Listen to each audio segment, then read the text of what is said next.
విషయం నువ్వు జ్ఞాపకం పెట్టుకో. నరకం ఉంది. ఎలా అయితే ఈ మనిషి పుట్టే వరకు పుడతారని ఎలా అయితే తెలియదో, కానీ వాస్తవంగా ఈ భూమి మీద జీవితం ఎలా అయితే ఉందో, రేపు నువ్వు చనిపోయినాక పరలోకానికి కానీ నరకానికి కానీ నువ్వు ఖచ్చితంగా వెళ్ళాలి. పాపానికి జీతం ఏంటి?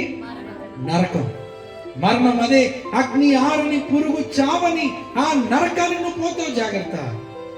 ఇంకా నీ జీవితంలో పాపం ఉందా? అయితే ఆ యేసుక్రీస్తుని, ఆ దయను నువ్వు పొందుకోలేవు. ఇంకా నీ జీవితంలో పాపం ఉందా? ఆ యేసుక్రీస్తు తోడు నువ్వు అనుభవించలేవు. ఇంకా నీ జీవితంలో పాపం ఉందా?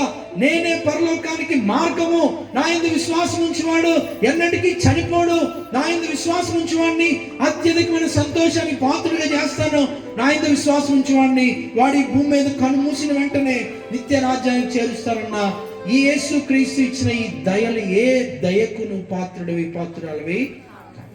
కానీ ఆ దయ